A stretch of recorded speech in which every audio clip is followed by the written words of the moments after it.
Ito mga ka-ride, maging babala po sa atin to, lahat tayong mga TNBS driver, na mag-ingat dahil mga ka-ride, lahat ng sumasakay dito sa atin, di po natin sila lubusang kilala kung sino sila, anong klase yung pagkatao nila. Dahil mga ka-ride, may nangyayari nga po na isa pong TNBS driver mga ka-ride, na biktima po siya mga ka-ride, no? Kaya ito mga ka-ride, panoorin nyo, maging aral po ito sa atin. Makikita ang pagsakay ng pasahero na galing sa isang mall.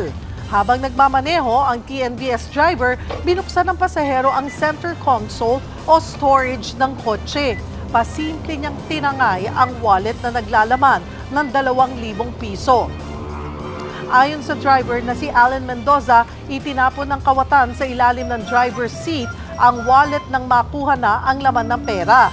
Desidido magkain ng reklamo ang driver laban sa salarin. Ako pa naman mga ka-ride, minsan naging komportable ako mga ka-ride sa mga sakay ko. Minsan yung bag ko, cellphone ko, iniiwan ko lang yan dito habang yung pasahero ko nandito pa sa loob. Lalo na kung may ibababa na gamit, tapos marami sila, matagal kasi sila makababa. Yung mabilis makababa, yung sa may pintuan lang. Kaya pagkababa na sa may pintuan, bababa na rin ako, iikot para ibaba yung mga gamit. Tapos yung mga iba rito na iwan pa. Kaya pag ganun pala mga ride, wag na tayo masyadong magtiwala dahil iba na po talaga ang panahon sa ngayon.